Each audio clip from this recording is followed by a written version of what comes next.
Hi there, you guys, and welcome back to the channel. Please don't forget to subscribe, to comment, to like, and to share this video, guys. So there's a journalist called Mudive Vladimir Mudiba.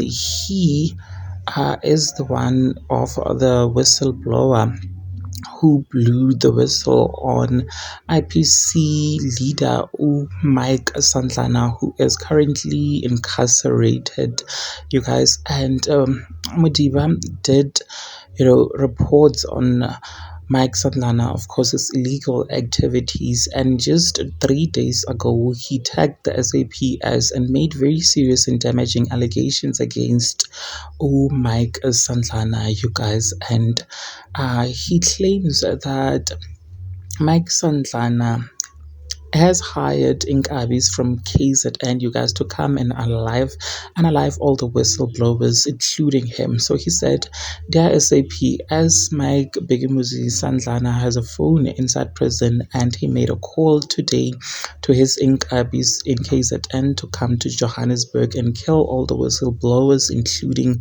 me. I have all the numbers he called in the past week.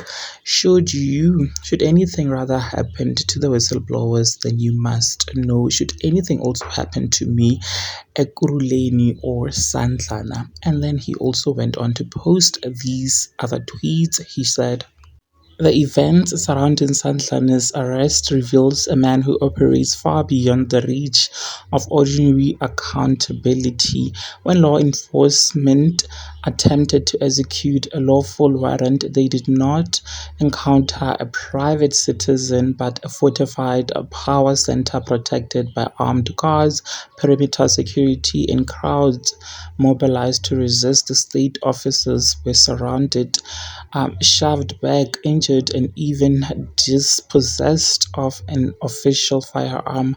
That level of coordinated defense reflects neither panic nor misunderstanding. It reflects a command structure whose members respond to Sandlana with military-style discipline." Wisindala's own video, and who is out on bail, in which he threatens anyone that seeks to arrest Sandlana must fire and arrest entire council or congregation, confirms the existence of a machinery of intimidation deliberately engineered to shield him from accountability. Such conduct is irreconcilable with the constitution of bail and demonstrates the applicant's capacity to raise organized resistance. At the moment, the danger is heightened by the calculated manner in which the applicant and his associates sought to avoid arrest. When confronted with a lawful warrant, Sandlana denied being on the property, stalled for time, and used the presence of his followers to delay police operations for hours. His associates, including Dala, have repeatedly fled to the same compound when facing arrest, precisely because they know they will find protection beyond loyal guards and mobilize crowds primed to obstruct law enforcement. Now, these are not the actions of individuals who respect legal authority. They reveal a belief that the law can be outnumbered, overruled, or intimidated into retreat. Returning such an individual to the very environment that enabled this obstruction would invite further evasion, further mobilization, and further destabilization of state authority.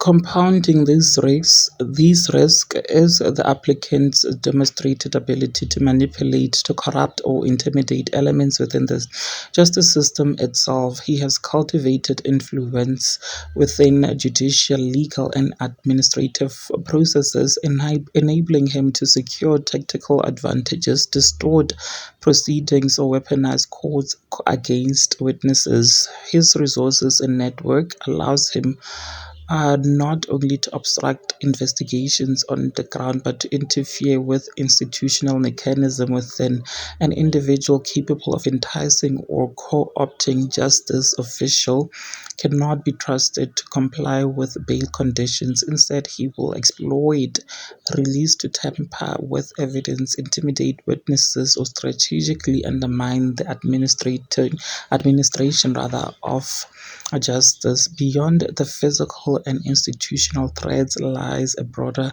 public risk.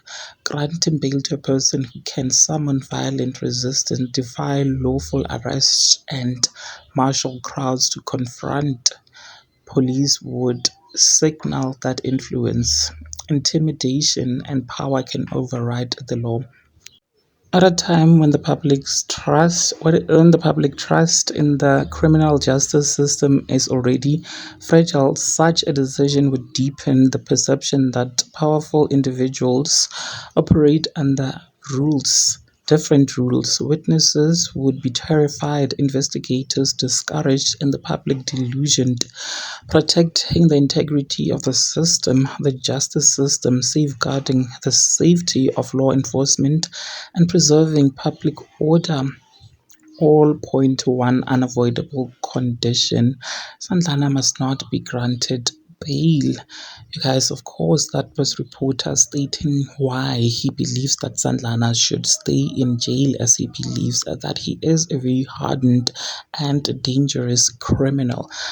He also alleged that already he hired a gunman, a hitman rather, in KZN to come in and alive all the whistleblowers, and including him as a reporter who has been reporting a lot of his illegal dealings. What do you guys think about this? Please do engage your thoughts in the comment section down below, and to make sure, of course, that you do share this video so that you do not have to miss out whenever we try to upload a new video.